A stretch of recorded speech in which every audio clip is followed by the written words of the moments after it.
Alors, lorsque vous ouvrez votre Bible, vous interagissez avec les promesses.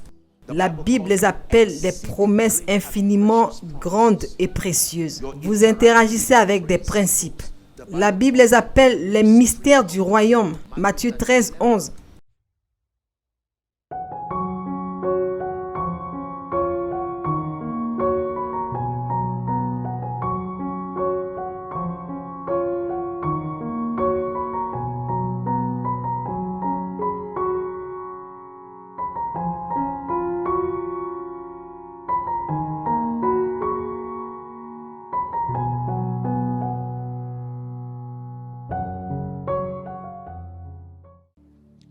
Investissez dans la parole de Dieu.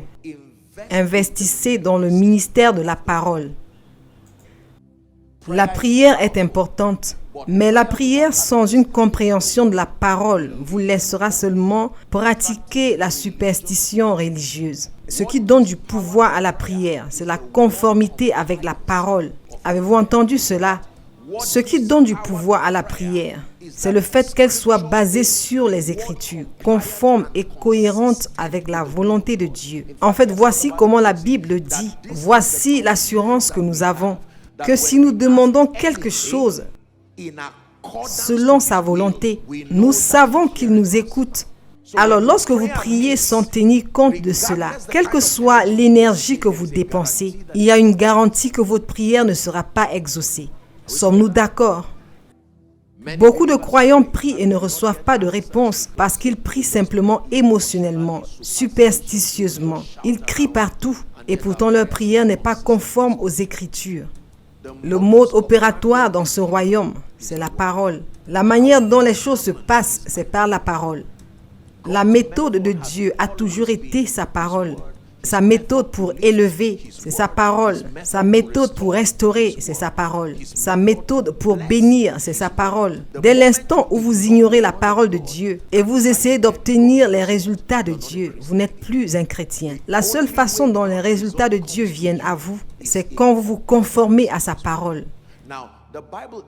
La Bible contient essentiellement des promesses, des principes et des prophéties. N'oubliez jamais cela. Chaque fois que vous étudiez votre Bible, vous interagissez avec ces trois réalités. Les principes, les promesses, les engagements de Dieu envers vous, les principes, le mode opératoire du royaume et les prophéties qui vous guident pour naviguer à travers la vie et la destinée. Sommes-nous ensemble? Est-ce que vous avez compris? Alors, lorsque vous ouvrez votre Bible, vous interagissez avec les promesses. La Bible les appelle des promesses infiniment grandes et précieuses. Vous interagissez avec des principes. La Bible les appelle les mystères du royaume. Matthieu 13, 11. Il vous a été donné de connaître les mystères du royaume des cieux. Et ensuite, vous interagissez avec des promesses. La plupart des croyants n'investissent pas dans la parole. Écoutez, laissez-moi vous dire ceci, mesdames et messieurs. Vous devez obtenir la grâce pour étudier la parole de Dieu. Pourquoi avez-vous besoin d'étudier la parole de Dieu? Parce qu'il est important de savoir ce que Dieu a dit. C'est la base de votre victoire. Même Satan fonctionne à travers ce que Dieu a dit. Il dépend de ce que Dieu vous a dit pour vous attaquer. Allez dans le livre de la Genèse. Lorsqu'il est venu à l'homme, son premier intérêt n'était pas d'attaquer, mais de savoir ce que Dieu a dit, car cela devient la base de son attaque. La manière dont Satan forge les armes, c'est qu'elles doivent être des armes anti-Christ, anti-écriture. Est-ce que nous sommes ensemble? Il a besoin de savoir ce que Dieu vous a dit. Ok, Dieu a dit que tu vas devenir une grande dame. Cela devient la base de son attaque. Dieu a dit que votre troisième fils sera un prophète. Il va s'assurer que vous soyez stérile à cette troisième grossesse. Satan n'attaque que sur la base des dires de Dieu. Alors, si vous voyez Satan venir autour de vous, c'est la preuve qu'il sait que la parole vous a atteint. Même si vous n'en êtes pas conscient, sa présence est une confirmation que la parole de Dieu vous a atteint. C'est pourquoi on l'appelle le voleur. Qu'est-ce qu'il vient voler? Vous pensez qu'il vient dans votre vie pour voler des choses, mais non. Les choses partent seulement parce que la parole est partie. Jean 1,3. Tout a été fait par lui, la parole. Et sans lui, rien de ce qui a été fait n'a été fait. Ai-je raison à ce sujet? Ça, c'est important. Cela signifie que si vous vous consacrez à l'étude de la parole, Actes chapitre 20 et verset 32 dit « Et maintenant, frères, je vous recommande à Dieu et à la parole de sa grâce, qui peut vous édifier et vous donner un héritage parmi tous ceux qui sont sanctifiés. Vous devez éliminer l'ignorance spirituelle de votre vie. » Éphésiens chapitre 4, verset 18.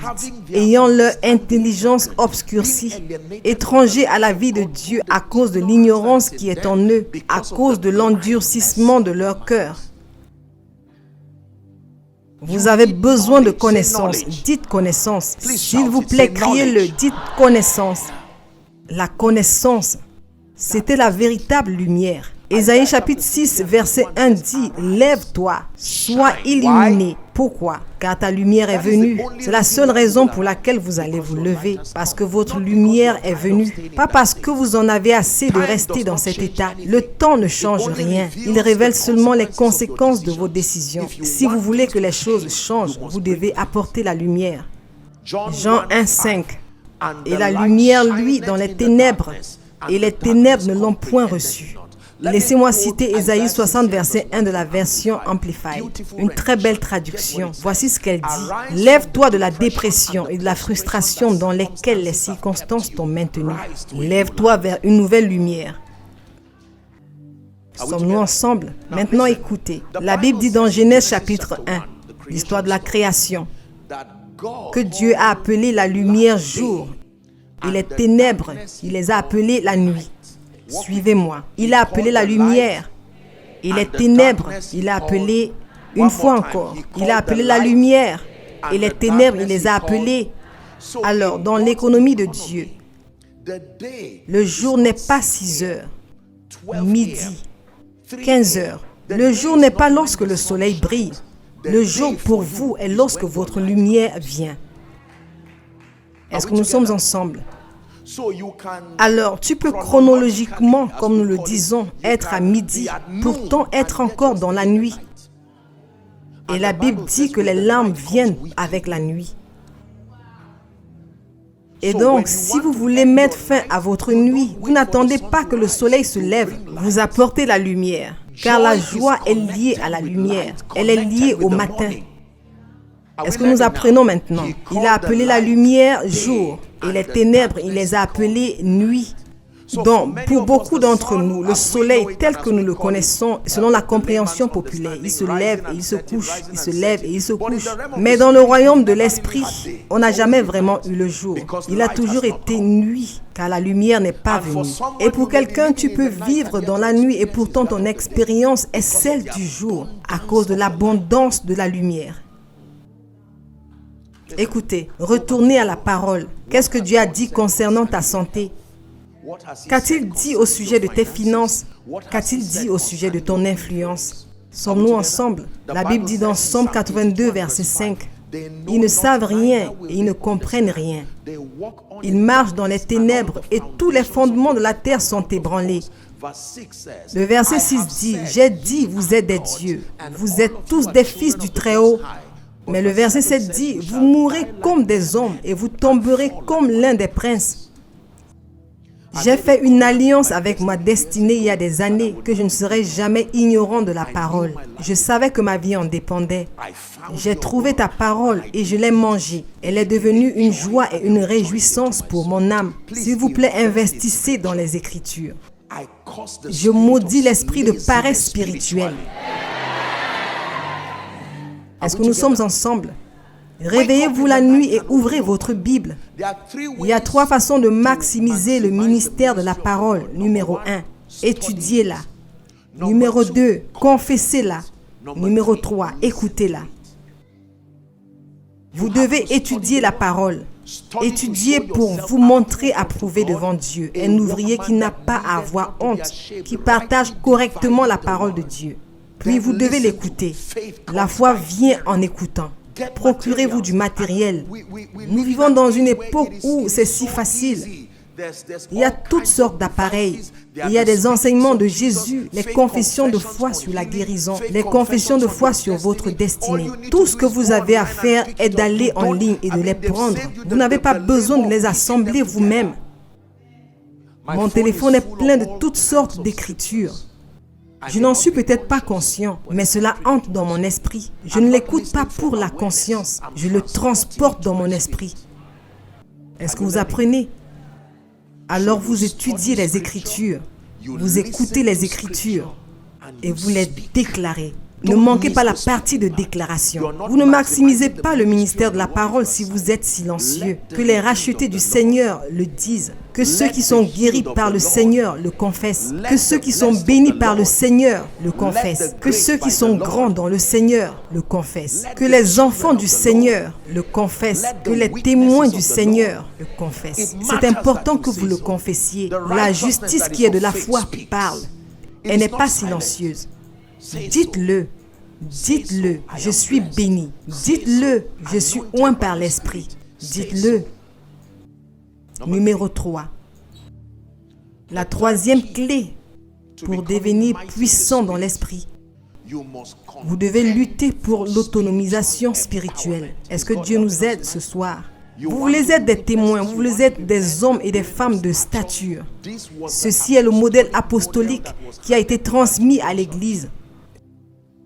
Ce n'est pas quelque chose à modifier, c'est un modèle qui ne va pas changer. Le ministère de la prière, dans toutes ses ramifications, le ministère de la parole, étudier la parole, déclarer la parole, écouter la parole, nourrir votre esprit, puis maintenant, vous venez au lieu de l'onction. Est-ce que nous sommes ensemble? Actes chapitre 10, verset 38. Comment Dieu a oint Jésus de Nazareth du Saint-Esprit et de puissance. Et la Bible dit qu'il allait partout en faisant du bien. Que quelqu'un dise « faisant du bien ». Une fois encore, faisant du bien. Il faut plus qu'un cœur gentil pour faire du bien. Il faut bien plus que de l'empathie et de la compassion pour faire le bien. Tu dois être oint pour faire le bien. Faisons du bien. Et guérissons tous ceux qui étaient opprimés par le diable. La Bible dit, car Dieu était avec lui. La prophétie messianique d'Ésaïe chapitre 61 dit, l'Esprit de l'Éternel est sur moi, car le Seigneur m'a oint. Et maintenant, il commence à lister. Pour prêcher la bonne nouvelle aux pauvres. Il m'a envoyé pour panser les cœurs brisés. Regardez la catégorie de personnes pour proclamer la liberté aux captifs et l'ouverture de prison. Ceci est très intéressant. Cela signifie qu'il y a des hommes qui semblent être libres physiquement, mais dans la dimension de l'esprit, ils sont en prison. Toutes sortes de prisons. Pour ceux qui sont liés, terminons la lecture, verset 2. La Bible dit pour proclamer une année favorable du Seigneur et le jour de la vengeance de notre Dieu. Verset 3. Pour consoler tous ceux qui pleurent par l'onction. Pour donner à ceux qui pleurent à Sion par l'onction. Pour leur donner la beauté à la place des cendres. Mon Dieu.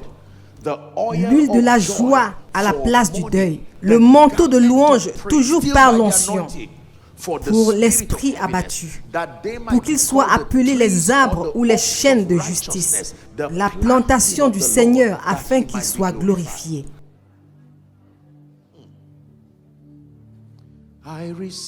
Je reçois, je manifeste, vous connaissez la chanson, ta puissance et ta sagesse, jusqu'à ce que les nations voient Jésus élevé,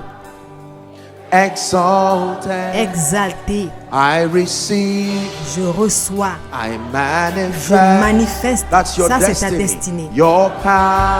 Ta puissance et ta sagesse, jusqu'à ce que les nations voient Jésus élevé, glorifié. Breathe, Lord, Souffle, Seigneur, souffle. breathe, Lord, breathe, Souffle, Seigneur, breathe souffle. upon my life. Souffle sur ma vie. Breathe, Lord, breathe. Souffle, Seigneur, Breathe, souffle. Lord, breathe. Souffle, Seigneur, souffle. Upon my life. Souffle sur ma vie. Écoutez. Je n'ai pas le temps pour vous dire comment cette chanson prophétique est apparue. Elle est devenue un hymne dans notre ministère. Elle capture la définition la plus riche de notre mission. L'onction devient pour nous la puissance de Dieu et la sagesse de Dieu. Vous voulez révéler le Christ? Vous avez besoin de la sagesse de Dieu et de la puissance de Dieu. Si vous n'avez que la puissance, le cosmos vous conduira. L'onction peut se traduire par la sagesse et se traduire par la puissance. C'est pourquoi nous pouvons donner une conférence l'après-midi et guérir les malades le soir. La sagesse, la puissance, la sagesse, la puissance, la sagesse, la puissance. Sommes-nous ensemble?